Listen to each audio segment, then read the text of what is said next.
It's difficult to say what one book school ruined for me, but I would say all of Shakespeare, his complete works. That is a book, the complete works of Shakespeare.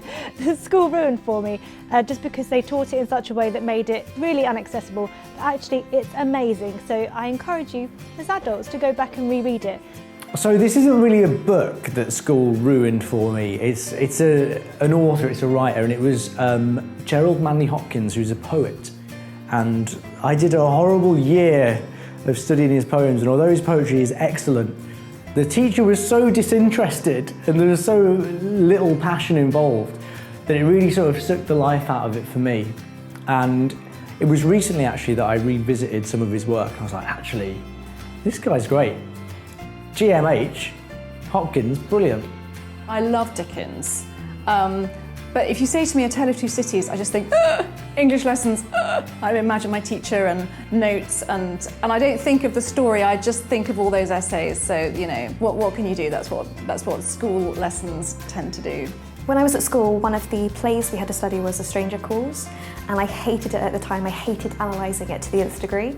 But then after I left school and watched adaptations, I loved it even more, and I like it as a story, but not when I had to study it. It was too long. Catcher in the Rye. So I read it as part of my university course, bilingually in English and Chinese. And it was the most ridiculous experience that I've ever had in my life. In understanding it in English was hard enough, and then I had to do it to a language that I was just learning. And I can't really enjoy it anymore because of the intense experience that I had trying to understand it in two languages. Much Ado About Nothing. Not a book, a play, but still.